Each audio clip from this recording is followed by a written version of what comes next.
So welcome everybody. Thank you for joining us for a live event featuring Decoding the Numbers, some PMO research insights that we're going to be diving into from the 2024 PMO research report that the PMO Squad has recently published.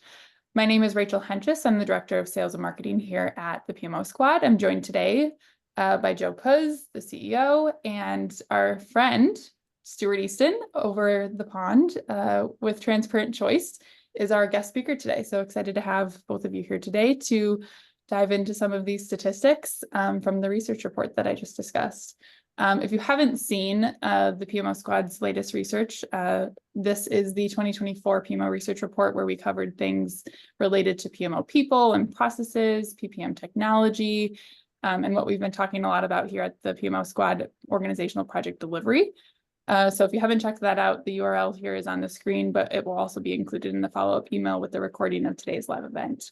Not to waste any time, first I want to give Stuart and Joe a chance to say hello to everybody. So Stuart, say hello, maybe a little brief who you are and not what you're doing here, because we know what you're doing here. We're going to talk about statistics. Yeah, no one knows what I'm doing anywhere these days. Hi, I'm Stuart. So I'm the CEO of TransparentChoice, which is a company that does portfolio management. And that means I get to spend a lot of time talking to senior executives and PMO leaders and kind of live at the intersection of those two. So today's topic, I think, is kind of right on target for where I live my life. And hopefully I might be able to share a few kind of insights from that community that could be helpful. Awesome. Thanks, Stuart. And Joe, say hello to everybody. Joe here. For me, I think the world is full of projects and PMOs, and utilizing our network and our connections, such as our friends Stuart that we have here with us at TransparentChoice.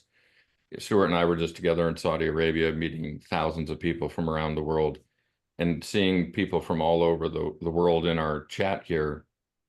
I think it's important for us to listen to one another and to take in feedback, because we all live in our bubble. And our boss wants us to get something done immediately, and our team needs something from us immediately.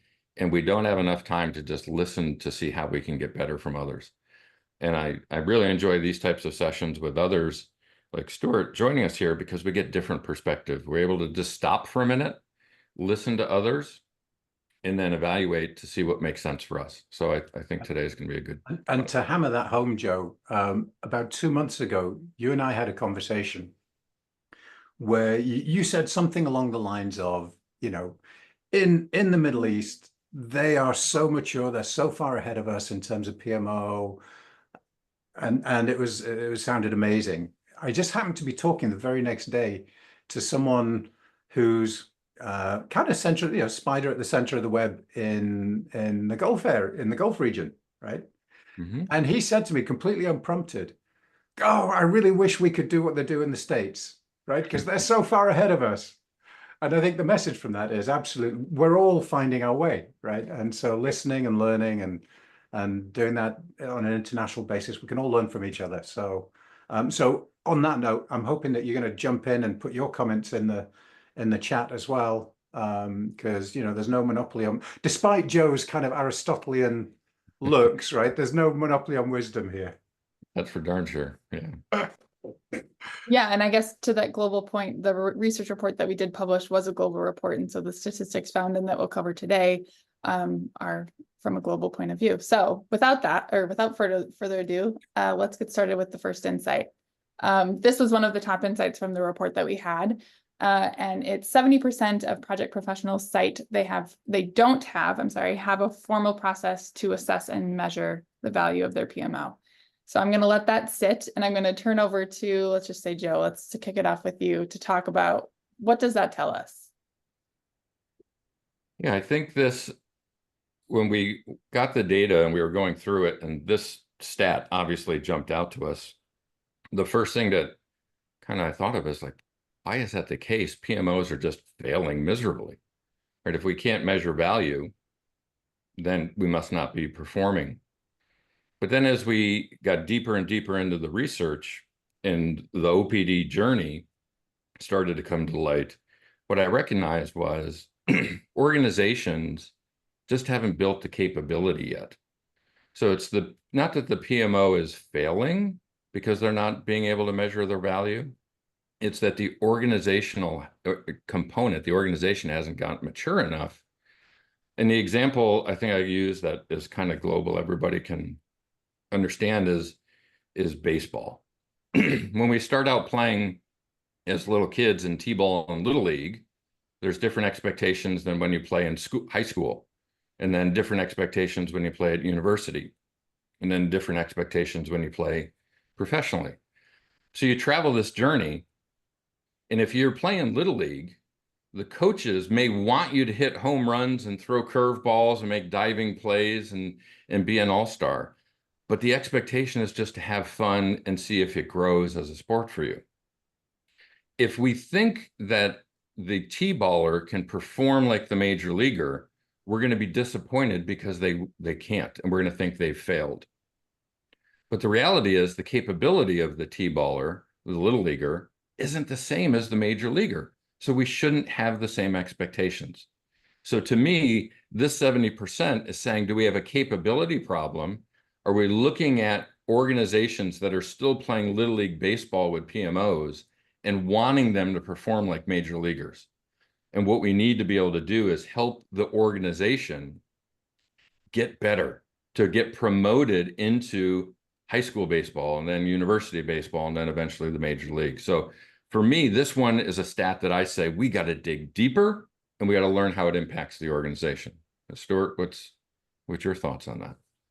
Yeah, so first of all, I'm with Dawn. Hey, Dawn, good to see you. I'm with Dawn. I love the baseball analogies. I should have brought my Red Sox cap out. That would make Joe very happy.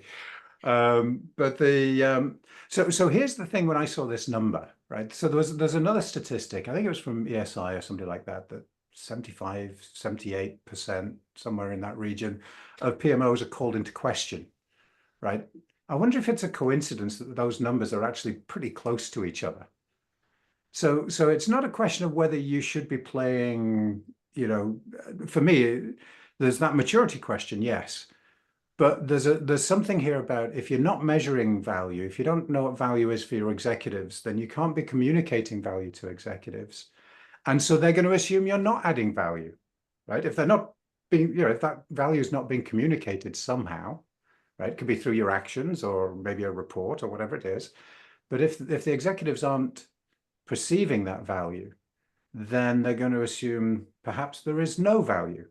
So for me, this was one of the more problematic statistics in the report from a profession's point of view. And so what I'd love to kind of bounce off you, Joe, actually, is because you've got a lot of experience taking people through that maturation process, right? So what are some of the quick things that you've seen that people can do to make sure they're actually delivering some value that the executives want, and then make sure that executives see that, right? You don't have to be playing at university level or professional to kind of know what the rules of the game are and start trying to follow the rules of the game, right? So what are some of the quick wins that you could do to shift this number? I think maybe the easiest but most difficult for some people is to just go have a conversation with your leadership team and ask them. But a lot of when an organization has low capability is early on in their OPD journey, those leaders may not have confidence in themselves and may have an intimidation level going to talk to executives. But executives are people too. They just want people to come to them and have conversations. And if you just take a few minutes to go up and ask, say, what are you looking for from the PMO? How can we provide value to the organization? Even though we're early on in our process and maybe we haven't reached high peak performance yet, what can we do to demonstrate to you that we are providing value back to the organization? That simple conversation can open doors that before would have been closed. And I think that's probably the first step that any PMO leader, regardless of maturity, regardless of capability, it's open there for all of us to go explore. Yeah, I think there's a good question that came into the Q&A around that topic. why are executives not seeing the value of a PMO? Who does not know about project management in organizations? And then it lists kind of the C-suite. I think Joe gave a good kind of introduction to that, talk to them, understand what they are looking for. And I think from an executive standpoint, sometimes they just need to hear it in a different way than in project management speak and that's something that we've talked to a lot about recently when we talk about organizational acceptance of project delivery. But that's a good point, Rachel, because so I am the CEO of a small company. Joe, you are a CEO of a small company. So we have in microcosm the same issues that grown-up CEOs have, right? For the want of a better, actually, Joe, you're very grown-up. You're my big brother. We established that out in Riyadh. So what I mean by that is very often I'll find myself in a conversation with one of our developers, and they'll start telling me all about the controls that they're using and the technologies they're using and how this is difficult because that widget doesn't plug into that doodah, right? And my response to that is, I don't care. You are not adding value in this conversation by telling me that, right? What I want to know is what's this thing you're doing? What's the impact on the business? What's the decision you want me to make? And what information do I need to make the decision? That's it. That's all I need. I don't need any more than that. And so the message from that is, as the first step on that journey, I think, is go and talk to people in the business. Learn their language. Learn to speak business, not project. And when you're asking them about the business, when you're asking them these questions about what would be useful, in helping you achieve your goals, right? I'd suggest a more useful question than what should I do in project management to make you feel better? Because they don't know project management. That's not their job, right? And I'm not sure, even when you become a level 5 mature, on the capability model, right? I'm not sure that the executives even then will really understand project management and how it works. It's not their job, right? Any more than it's the job of the CEO to understand how the machine over in that factory in the Philippines works, right? That's not his job. He's there to be CEO. And so I think a big part of this is about how we communicate. It's about, do we speak the right language? Just by speaking the right language, you're going to change the perception of value immediately. Without changing anything, you're going to change the perception of value. So I think my number one tip would be go out and make sure even if you're not talking to the C-suite, talk to C-1, C-2, people at the same level as you, but in different bits of the business, and learn the language of the business, the rhythm of the business, and then you'll find it much easier to have those conversations with senior leaders.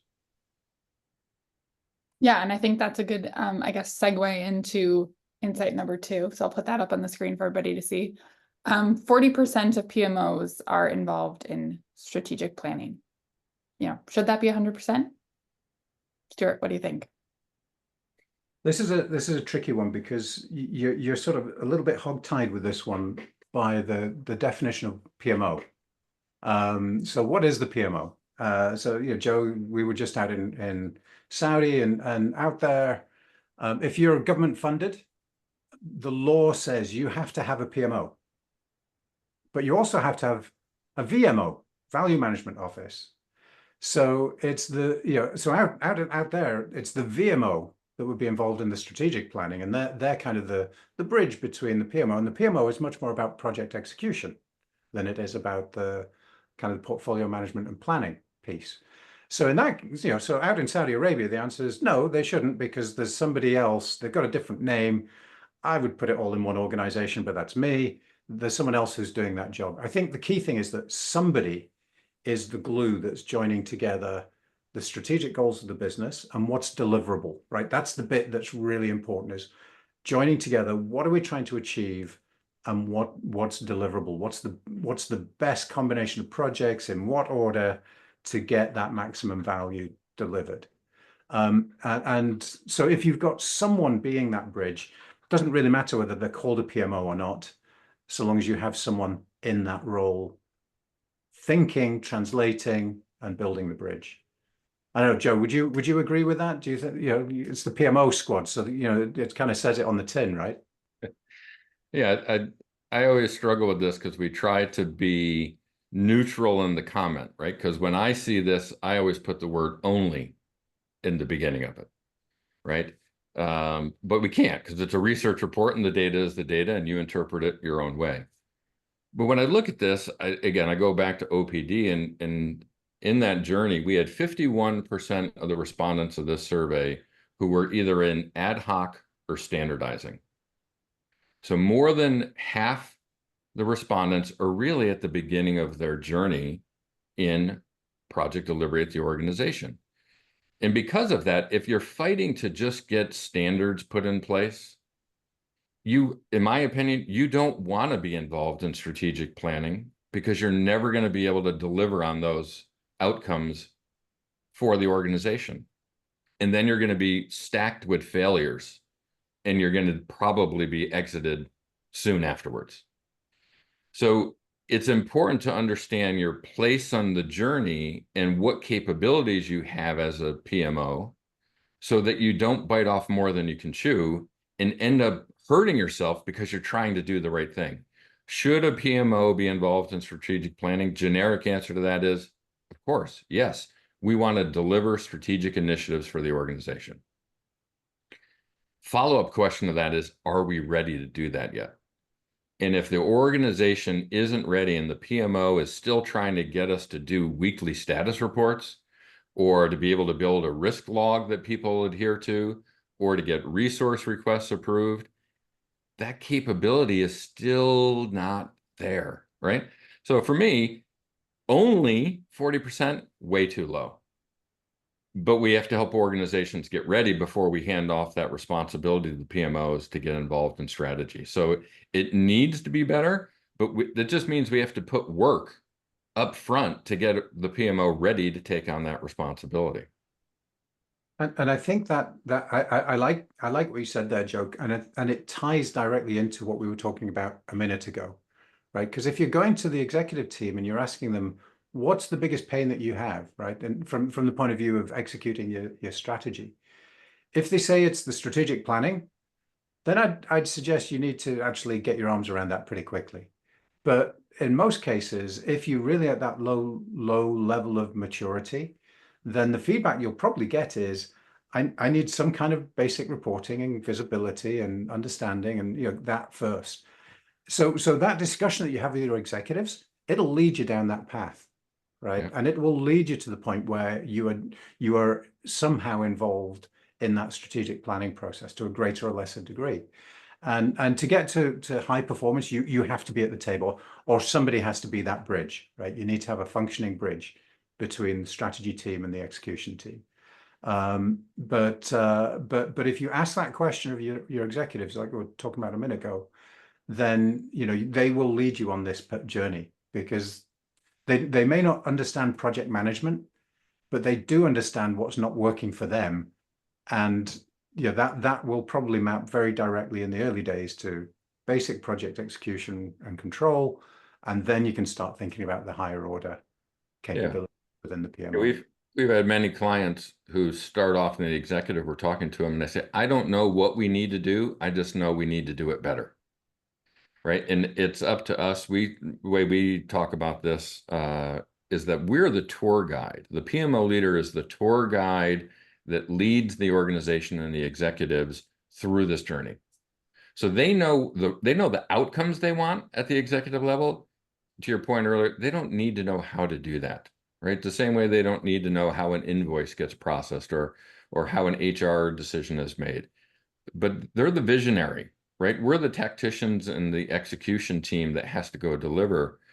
So for me, it's the PMO leader is a tour guide leading the journey based on the destination the executives have set forward. And then it's up to us to be able to deliver on the capability we currently have. So these are all connected, right? None of these stats are standalone measures. There's a story within the collective nature of all of these stats. So actually, leading into the next question, Joe, I'm going to ask a bridging question, so that Rachel has time to think about the next slide. But So to what degree do you agree with this statement, right? Because I don't think that PMO is really a project management function. I think it's a business function, or I think it should be a business function, right? So by that I mean it should be looking at the business, and you know, projects is just how you do that, right? It's just how you serve the business, but you're actually a business function first. Would you agree with that? Yeah, wholeheartedly. You know, the PMO Squad, our methodology we utilize when we're help organizations is the purpose-driven PMO. And we rebrand PMO, not project, portfolio, or program management office. We say it's purpose, measure, optimize. The purpose is a business-based purpose.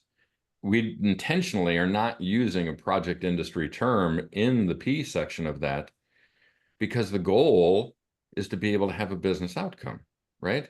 As a former PMO leader in multiple organizations, I never went into my performance reviews or executive council sessions and talked project to anyone. They and I had a business discussion about what the organization needed to deliver. Too often in our industry, what we focus on is internal views of ourselves. We only speak our own language to ourselves about what we can do better, and we're not listening to what the organization wants and needs from us. So absolutely, it's no different than HR, sales, marketing, or any of the other business functions. It is a business function trying to create a business outcome. And I think one of the challenges out there. So I'm going to turn that question actually onto the folks on the webinar, right? And sort of say, okay, challenge yourselves and have a little think. Do you act like a business function, or do you act like a project function? Because if you're acting like a project function, then you're probably going to struggle to communicate with executives. You're probably going to have low levels of executive sponsorship, which Rachel takes us to the next question, I think. Executive sponsorship, right? Gosh, it's almost like I planned it. It is almost like you planned it, yeah. I didn't plan it, by the way, but that's nice. But you know, you end up with low levels of executive sponsorship, lack of understanding, and when that happens, trust breaks down, and you know, time to exit, right? And guess who's going to exit? It's not going to be the executive. It's going to be the PMO. So so Rachel, do you want to talk us through this statistic, because it's a really interesting one, this. Yeah, I would say for me, this was probably the biggest statistic that we found from the report, in the sense that 93% of PMOs not receiving executive support. So they say they have, you know, minimal or no support from their executives, say executives lack the understanding of PMO value. So I think a lot of that is in line with a lot of the things that you both just talked about around, you know, certain things like project management speak, not understanding how to talk from a business perspective rather than a project perspective. But what other, I guess, insights would you guys share with this specific statistic? Easy for me to say, that you could argue is 93% is pretty darn close to 100% of organizations that say they have no executive support from the PMO's perspective. Yeah, I think this one is one of those where you know, I'd be willing to bet that there's a very strong correlation between people who answer the question I just asked and say, well, we're a project organization, and the people who have low levels of executive sponsorship and understanding. Because if your executives, if you don't understand what the PMO is for, then the executive won't understand. They can't understand what the PMO is for. So so I would again kind of give a good old poke. That's usually my job on these things, Joe, isn't it? You know, it's either the class clown or giving people a poke. So I'm gonna poke today. So the poke is to really think about, you know, are you that business function, or are you that project geek in the corner that nobody understands? And really, I want to be really clear, at least in my opinion, right? It's not the executive's job to understand you. It's your job to support the executives in the language and the terms that they need you to support them. You're a business function. It's not about them becoming project experts. You need to be a business expert to shepherd those projects to deliver value. So that's kind of my big takeaway from this one. Rant over. I'll duck now and let Joe correct me. Well, I'll add on and shoot twice as hard, right? When I first saw this, I said, man, executives are just killing us, right? We just don't get the support we need. And as I thought about this more, what I realized is we ask project management people, PMO leaders, these questions, and we'll take this as 100%. 93% is a close enough to 100 say every one of them said, you don't understand me. And that's a project management problem. It's not an executive problem. What we as an industry are doing is turning inward. It goes back to what I just said a minute ago, and thinking about us. And we're not thinking about what the organization needs from us. We are not better than everybody else. We are, just because we run the projects and deliver the change does not mean that what we do is more important than anyone else in the organization. We have a we problem in our industry. We keep thinking others don't get us. And the problem is we don't get the others. And what we need to do as business leaders, as PMO leaders or VMO leaders or AMO leaders or SOR leaders, who cares what they call us, is take a step back and say, what is my job in the organization? Because the organization's been making widgets for 100 years or 50 years or 40 years, whatever it is. It's an operations company. We're new to them. We're the change that we're trying to bring into the organization. We're change to them. Operations, they get it. They know how to make their widgets. What they don't know how to do well is understand what we're doing. And we keep blaming them that they don't understand us. They don't understand the value we're providing. Well, whose fault is that? It's our fault. So this to me was the biggest stat in the research report, not because of what I initially thought of, like, they've got a problem, right? I fell into our own trap. This is the biggest stat because we, as a consensus of everybody who submitted into this research, said, you don't get us. And the problem is we're not listening. We're the problem. And this speaks volumes. While as an industry, when there's a downturn, we're the first to go. When cuts are being made, we get the haircut, right? We have to understand the circumstances better because 93% of us or 100% of us don't see it. We've got to fix this or else we're in for a world of hurt. We'll never get the traction we need unless this gets turned around. Yeah. And NASA, that's a good point, right? But so you're saying that this is how people see us from the other side. Darren, that's below the belt, mate. You could do better than that. I almost went there, but I thought better of it. So here's the thing. This is actually, of all the things we've talked about today, this is the easiest thing to fix. It's ours. It's us. We get to fix ourselves. The change you need to make is right in here, right? Yeah. That's it. You've done it. If you make that change right now, you're done. You can change this number. So this is even though this was for me the biggest eye opener. This was a jaw dropper when I read this, Rachel. So congrats on pulling the data together. This was a jaw dropper when I saw it, and specifically because it's so easy to fix. It's so easy just to learn the language and to go talk to the executives, and again, ask them questions. Help them understand how their pain, how you can support their pains. You might not be doing it today, right? You might have to talk about, a capability model and how you're going to get there step by step, put one foot in front of the other and improve things.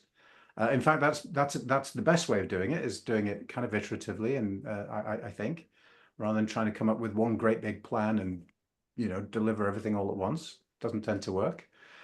So it's dead easy to go and have these conversations, and just by having a conversation, you're going to change the way they think of you. It's simple as that. Simple as that. As soon as you start talking their language, they're going to think differently. I love how this entire presentation just came full circle, because Stuart started today's presentation by asking Joe, what should we do? And Joe said, ask a question. And I feel like we've come full circle with all of the statistics today around what we need to do as far as improving our project delivery function and improving ourselves. It's the look in the mirror, I feel like, is the mic drop of today's presentation. But if you have questions, we don't have time for them today, but in anticipation of how great this topic was received, feel free to put your questions in the chat or the Q&A, and maybe we'll plan some sort of part 2 of today's session around the insights that we found. But thank you everybody for joining us today. Thank you, Stuart, for taking the time to be here with PMO Squad. As always, it's great to see you and work with you on these types of things. Joe, thanks for your insights as well. And everybody have a wonderful rest of your Thursday, morning, afternoon, or evening, wherever you are. Thank you again. Guys. Thanks for having me. Thanks, guys. Everyone.